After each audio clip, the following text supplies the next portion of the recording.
Welcome to the show. Today we're diving into an exciting world that combines technology, communication, and community, ham radio. If you're someone who's curious about how things work or loves connecting with people in a whole new way, ham radio might just be your next adventure. Now, what makes this hobby so special is not just the gadgets or the science behind it, it's the people. There's a whole community out there, and let me tell you, they're some of the most welcoming and supportive folks you'll ever meet. Especially for newcomers, and even more so for young operators, the encouragement you'll find is incredible. It's like stepping into a global family that's just waiting to help you get started. So let's talk about licensing. To get started with amateur radio in the U.S., you need a license issued by the FCC. That's the Federal Communications Commission. Now, I know what you might be thinking. A license? Really? Do I have to? And the answer is yeah. But it's actually a good thing. Having a license isn't just about following rules. It unlocks all the privileges of amateur radio while giving you legal protection as an operator. Plus, getting licensed is much easier than you might think.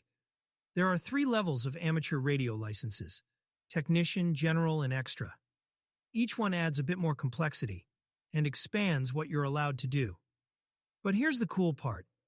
You don't need to be an expert to get started. The technician's license is designed as the entry point for beginners, and it gives you access to a ton of exciting features without overwhelming you from the start. It's the key that opens the door to this amazing world. And the stories you'll hear from new operators?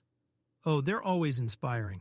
I've had people tell me how nervous they were taking the plunge, but once they got licensed and made their first radio contact, whether with someone a few towns over or halfway around the world, it was like magic.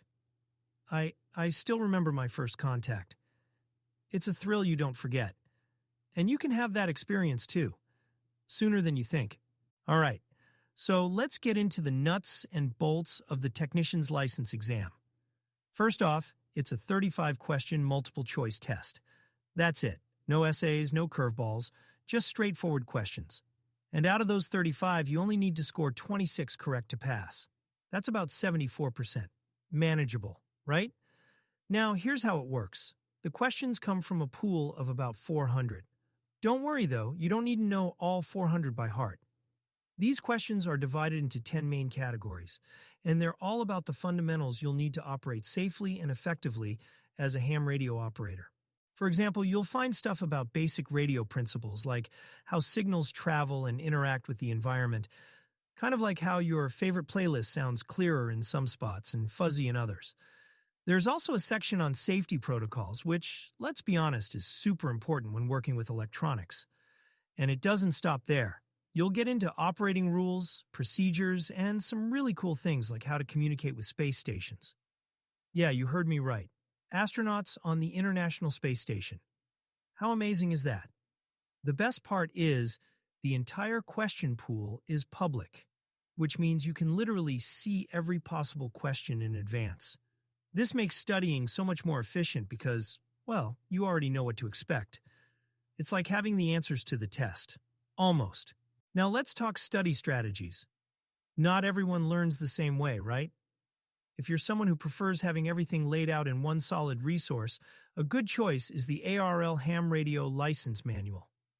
It's comprehensive, and it breaks down everything in the test.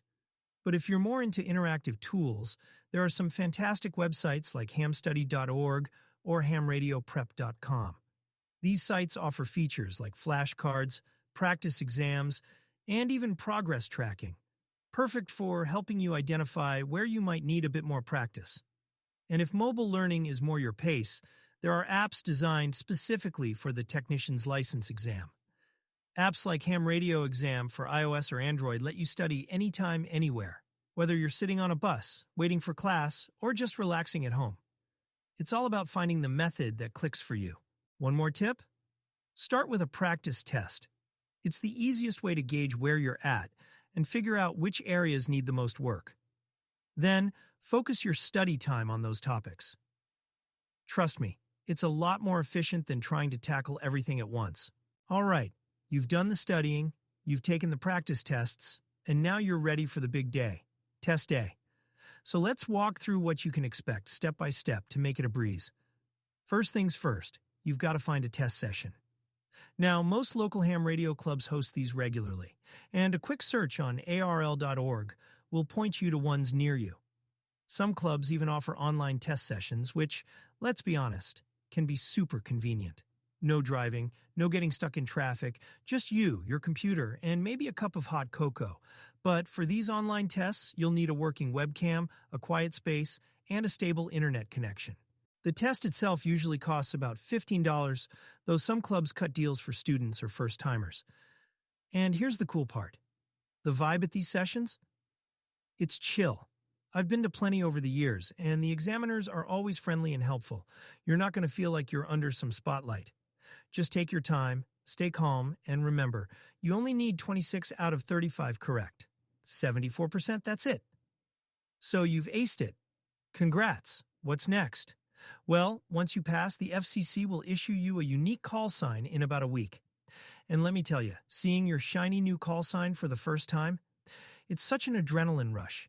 It's like getting the keys to a brand new car, except now you're driving on the airwaves. But the call sign isn't just a fancy label.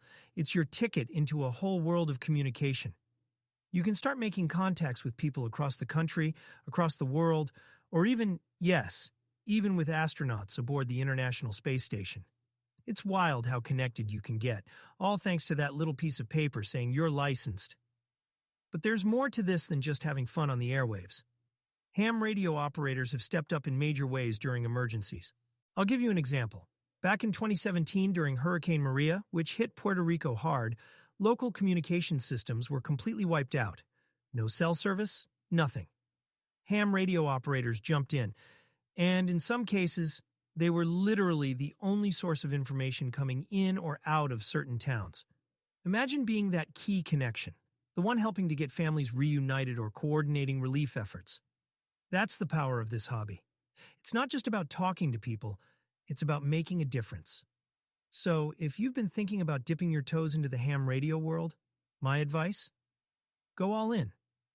It's fun, it's rewarding, and honestly, the skills you'll learn just might come in handy someday when it really counts.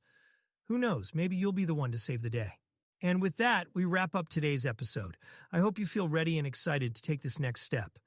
Remember, even if it feels daunting, you've got an entire community out there rooting for you. Thanks for tuning in to Ham Radio for Teens, and until next time, keep dreaming big and stay curious.